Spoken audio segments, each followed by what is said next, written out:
Bonjour à tous, c'est Ange. Je vous retrouve aujourd'hui pour un nouvel album que j'ai réalisé, dont j'ai réalisé la première partie en atelier.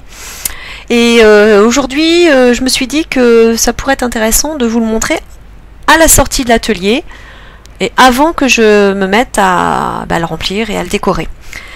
Donc cet atelier, c'était un atelier chez Itilia Création, Itilia Boutique, animé par Céline, la propriétaire. Et l'album, cette fois-ci, était basé sur le kit de papier qui s'appelle Aloha, voilà, Maxi Pack Aloha de Casey Art. Donc, le kit de démarrage contenait ces papiers-là, auxquels, pour nous, pour l'atelier, étaient rajoutés cette planche de chipboard, toujours de chez Casey Art. Voilà, chipstick like boho. Et puis un certain nombre puis quelques embellissements. Là, il y en avait peu. Une petite enveloppe, quelques embellissements bois, des brads et des coins pour l'album. Auquel j'ai ajouté moi, avant de partir de l'atelier, quelques découpes qui sont ici. Voilà, donc ça c'était la base. Aloha, Maxi Pack Aloha de Casey Art. Qu'est-ce que cela donne au sortir de l'atelier? Cela donne ceci. La structure, la couverture.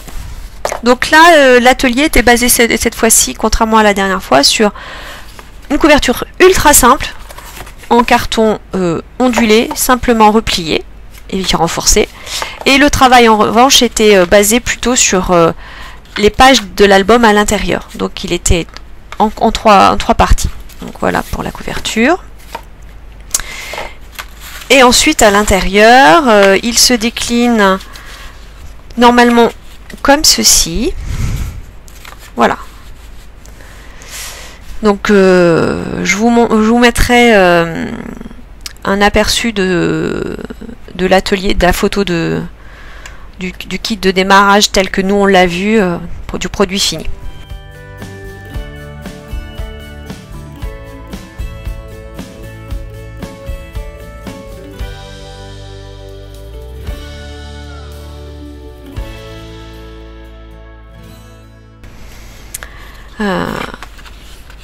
Ici, un mini-album sous forme de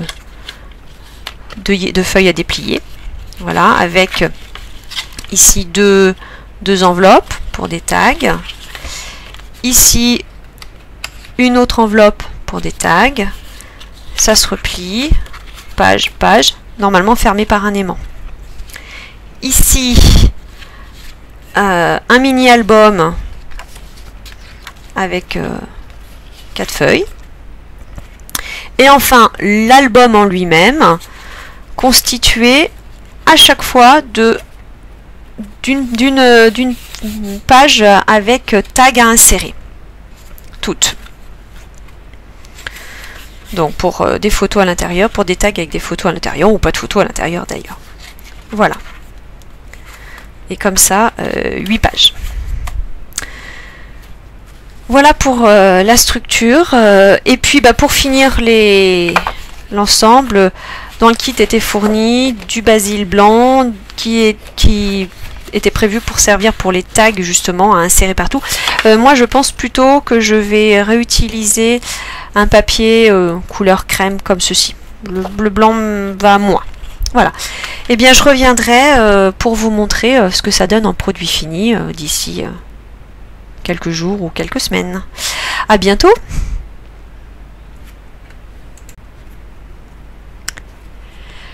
Me voilà de retour, l'album terminé, pour vous le présenter.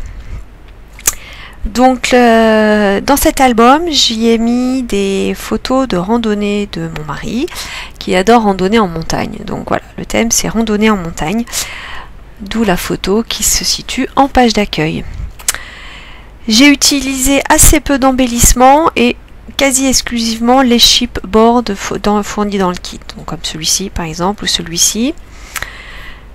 Cette page d'accueil, enfin cette couverture, j'ai également mis une petite pochette qui était fournie dans le kit avec cet embellissement qui est la définition du hiking, randonnée en anglais.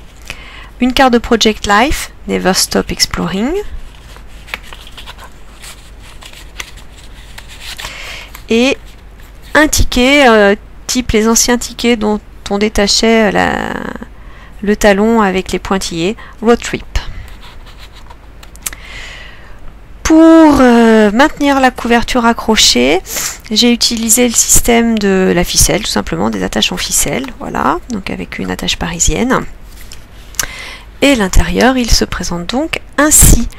3 mini-albums, un en page à déplier, un simple en format paysage, et celui-là ne devait pas normalement être en format paysage mais en format portrait, mais comme moi il n'y a que des photos de paysages montagnards, eh bien je l'ai tourné.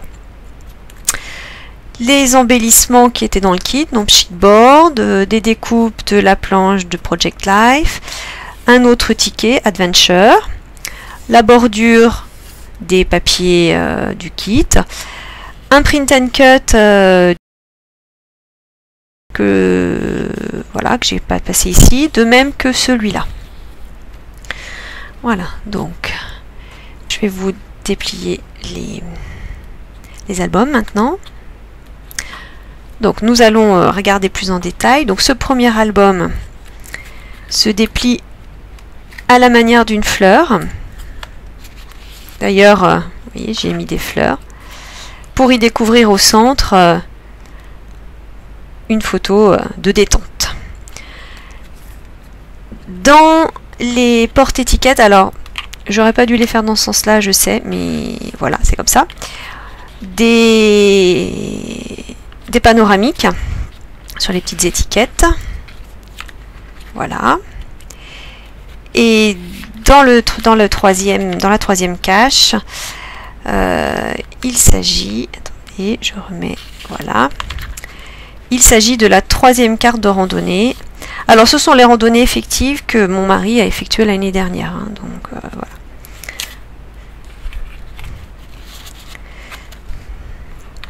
Alors cela se range dans ce sens-là. Et c'est maintenu par un aimant qui est ici. Ici. Et ici. Le deuxième mini-album, ce sont simplement des pages les unes à la suite des autres, collées les unes avec les autres. Alors, c'est maintenu par un aimant, puisque je me suis rendu compte que quand on fermait l'album, sinon les pages tombaient et que ça s'accrochait avec le reste. Donc j'ai rajouté un aimant qui n'était pas prévu. Et comme il n'était pas prévu, je ne l'ai pas intégré à la décoration, donc il est là, hein, puisque j'avais déjà collé les photos quand je me suis rendu compte du souci. Et puis voilà, je voulais pas non plus rajouter trop de papier parce qu'il y a déjà plusieurs épaisseurs. Donc un autre embellissement, un autre print and cut que j'ai fabriqué. Et à l'intérieur, ce ne sont que des panoramiques là aussi. Un print and cut du Silhouette Store aussi. Voilà. Et le dernier, c'est simplement une succession de pages.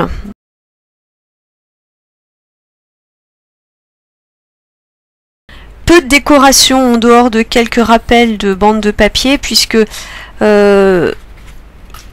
ne permet pas beaucoup d'espace entre les pages, hein, vu qu'elles sont simplement collées les unes avec les autres, donc on ne pouvait pas faire une grosse épaisseur de pages. Donc voilà, peu d'embellissement en volume. On retrouve le print and cut pour faire un rappel et un troisième ticket excursion. Peu de photos en format portrait. Le rappel du feu de camp. Cette page-là, j'ai utilisé un papier de la même couleur parce que je me suis dit que si j'utilisais un papier imprimé avec le motif derrière, ça serait trop. Voilà, et un rappel de ce même embellissement qui était ici, que l'on retrouve ici. Et donc à l'intérieur, entre chaque page, une cage pour un tag. Alors certains sont en double photo, comme celle-ci, et puis certaines, non, qu'une seule, comme celle-ci. J'ai renforcé l'arrière des languettes puisque ça plie assez vite. Donc à chaque fois j'ai collé un renfort. Alors parfois ça se voit, parfois ça se voit pas. Voilà pour l'album terminé. À l'arrière simplement un des stickers qui maintient la tache parisienne de la ficelle. Et la ficelle, c'est simplement que comme je l'ai torsadée, au bout, j'ai glissé la tache parisienne dans la boucle. Voilà, et pour le refermer, on fait simplement glisser la ficelle autour du papier. Et voilà pour ce deuxième album, de ce deuxième atelier que j'ai suivi la semaine dernière. Je vous remercie, au revoir.